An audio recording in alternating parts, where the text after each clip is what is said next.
Oui, je réponds à la question pourquoi les chrétiens, la plupart des chrétiens sont malheureux. Mais au fait, je veux vous faire savoir que les chrétiens sont ceux qui doivent être les plus heureux de la terre, de la planète. Les chrétiens doivent être les plus heureux, les bienheureux de la planète. Pourquoi? Oui, parce que les chrétiens ont des promesses de Dieu. Ils ont les promesses que le Seigneur leur a données dans la parole. Oui, mais la plupart sont malheureux parce que les prédicateurs interprètent la Bible contre eux. Je répète, la plupart sont malheureux parce que les prédicateurs interprètent mal la Bible contre eux. Ok, voyons ce que la Bible a dit.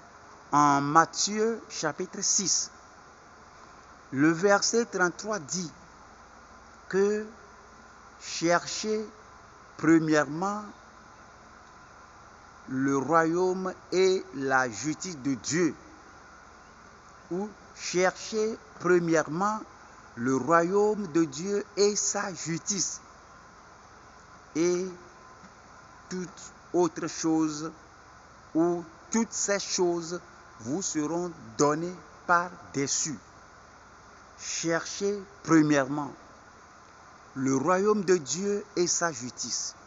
Et toutes autres choses, ou bien toutes les autres choses. La santé, le bonheur, nommez-les. Et toutes autres choses vous seront données par-dessus. Cela veut dire que le royaume de Dieu et sa justice est la quintessence de tout, c'est-à-dire la chose la plus importante. C'est le royaume de Dieu et sa justice. Maintenant, le Seigneur a dit, analysons ce que le Seigneur a dit. Le Seigneur a dit, cherchez premièrement le royaume de Dieu et sa justice. Maintenant, tu es enfant de Dieu. Tu t'es repenti de tes péchés. Tu es né de nouveau. Tes péchés sont pardonnés. Maintenant, tu as ta foi en Christ. Tu as l'espérance du ciel. Tu espères aller au ciel un jour, après le séjour terrestre. Et tu crois bien que ton nom est écrit ou inscrit dans le livre de vie au ciel. Et tu vis dans la sainteté. Tu mènes la vie de sainteté par la grâce de Dieu. Tu ne vautres pas dans le péché, dans la vie d'injustice, dans la vie d'iniquité. Ta vie glorifie le Seigneur.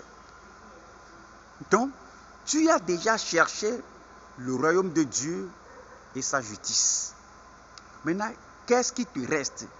Ce qui te reste, c'est la deuxième partie du verset qui dit « Et toutes autres choses ou toutes les autres choses vous seront données par-dessus. » Quelle autre chose? Il faut la santé, il faut avoir un mari, une femme, des enfants.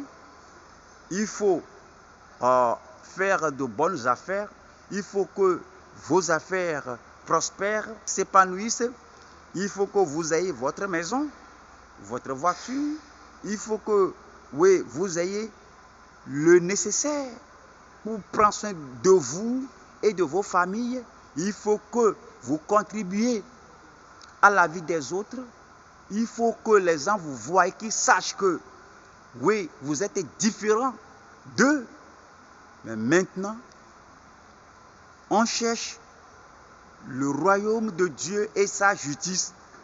Et les autres choses que le Seigneur a promises, les chrétiens, les prédicateurs disent que ce sont les choses de ce monde. On n'emportera rien au ciel. Donc ces choses ne sont pas importantes. C'est une fausse prédication. Il faut équilibrer ce que la Bible a dit. La Bible a dit en 1 Jean chapitre 2 verset 15 a dit: n'aimez point le monde ni les choses qui sont dans le monde. Si quelqu'un aime le monde, l'amour du Père n'est point en lui.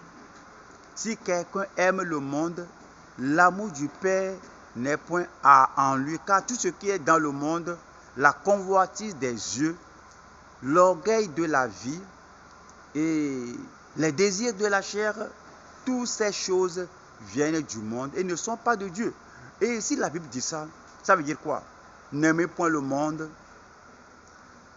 et les choses qui sont dans le monde. N'aimez pas les surprises parties du monde. N'aimez pas l'orgueil du monde. N'aimez pas le fait de se pavaner dans le monde. N'aimez pas l'immoralité du monde. N'aimez pas la fornication du monde. Et n'aimez pas le fait de se montrer que moi aussi je suis riche. Une seule personne a acheté 20 voitures qu'il garde quelque part là-bas. Mais combien de voitures allez-vous utiliser? Le chrétien ne doit pas copier cela pour montrer que lui aussi il est riche. Il a besoin du nécessaire. Parce que nul ne passera sa vie éternellement sur la terre. Mais cela ne doit pas faire avancer des arguments pour dire que parce qu'on n'emportera rien après la mort, donc on doit vivre dans la pauvreté. Non. Les chrétiens doivent être les plus heureux de la terre parce qu'ils ont la vie éternelle, parce qu'ils ont le royaume de Dieu et sa justice, et le Seigneur a promis de leur donner les autres choses. Donc vous qui m'entendez maintenant, si vous êtes enfant de Dieu et que vous vivez dans la précarité, recommencez à prier. Dites au Seigneur: Seigneur, tu m'as dit de chercher le royaume de Dieu et sa justice. J'ai cherché le royaume de Dieu et sa justice. Je suis né de nouveau. Je me suis repenti de mes péchés. J'ai la foi en Christ. J'ai l'espérance du ciel. Maintenant, Seigneur, me voici dans la précarité, dans la pauvreté. Les autres choses que tu as promises, donne-les-moi. Je veux un bon boulot. Mes affaires ne marchent pas. Je veux que mes affaires soient prospères. Seigneur, prospère mes affaires. C'est à vous de commencer à prier pour la prospérité, pour le bonheur. Ainsi, le Seigneur accomplira la deuxième partie de ce verset de Matthieu 6, verset 33. Merci de m'avoir suivi. Que le Seigneur vous bénisse. Abonnez-vous à ma chaîne. Ciao.